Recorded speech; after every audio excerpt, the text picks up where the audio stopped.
అందరికీ నమస్కారం అండి. అమరావతి పేరుతో భారీ దోపిడీ జరుగుతుంది ఆంధ్ర రాష్ట్రంలో. ఆంధ్ర రాష్ట్రంలో శాశ్వత రాజధాని కడతాము అని చెప్పేసి ఎంత దారుణమైన దోపిడీ జరుపుతున్నారంటే ఎక్కడా లేని రేట్లు, ఎక్కడ 5 స్టార్ సదుపాయాలతో కట్టినటువంటి బిల్డింగ్స్లో కూడా అంత రేటు లేదు. ఇంచుమించుగా చదరపు అడుగుకి 4,000 నుంచి 4,500 మాత్రమే ఖర్చు అవుతుంది. కానీ ఈ ఆంధ్ర రాష్ట్రంలో చదరపు అడుగుకి అమరావతి పేరుతో 18,413 రూపాయలు, 18,413 రూపాయలు ఖర్చు చేస్తూ ఉన్నారు చంద్రబాబు నాయుడు గారు.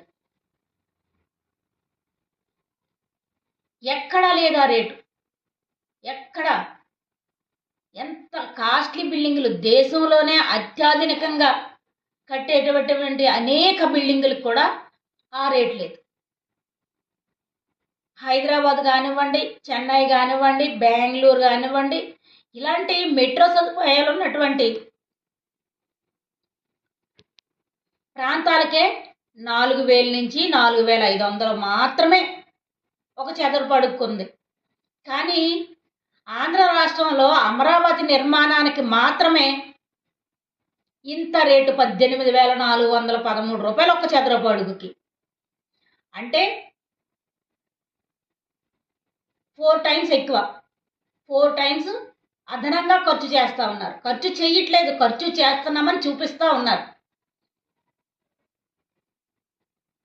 ఈ 4 టైమ్స్ కూడా ఈ 4,000 చదరపు అడుగు ఖర్చు చేస్తారు. ఈ ఏదైతే ఎక్స్ట్రా అమౌంట్ ఉందో అది దోపిడీ. ఆంధ్ర రాష్ట్ర ప్రజలందరూ కూడా గమనిస్తూ ఉన్నారు. స్టీల్ కానీ, సిమెంట్ కానీ పెరగలేదు, డీజిల్ కానీ రేట్లు పెరగలేదు. మరి ఇంత ఖర్చు ఎందుకు అవుతుంది?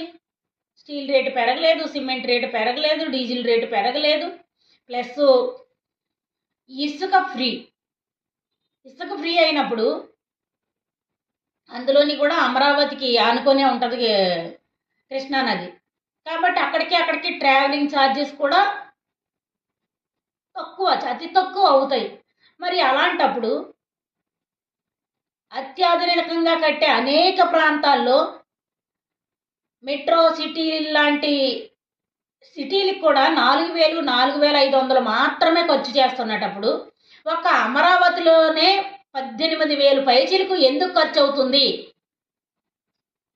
ప్లస్ పాత కాంట్రాక్టర్లు ఎవరైతే ఉన్నారో, 2018లో ఇచ్చిన కాంట్రాక్టర్లు ఎవరైతే ఉన్నారో వారిని క్యాన్సిల్ చేసి మళ్ళీ కొత్త కాంట్రాక్టర్లు ఈవేళ కొత్తగా, అంటే దీని విషయం ఏంటంటే కొత్త కాంట్రాక్టర్లు మార్చాలంటే కొత్త టెండర్లు పిలవాలి. కొత్త టెండర్లు పిలిచారంటే కొత్త టెండర్లో కొత్త రేట్లు వస్తాయి. కాబట్టి ఈ దోపిడీ చెయ్యాలి. కాబట్టి ఈ విధమైనటువంటి వేషం వేస్తున్నటువంటి చంద్రబాబు నాయుడు గారు ఇప్పుడు 2,540 కోట్లు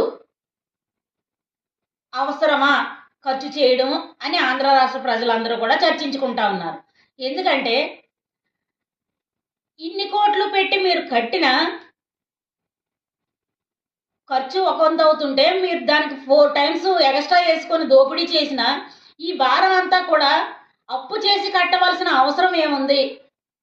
అప్పు చేసి కడితే ఆ భారం ఎవరి మీద పడుతుంది? ఆంధ్ర రాష్ట్ర ప్రజల మీదే పడుతుంది.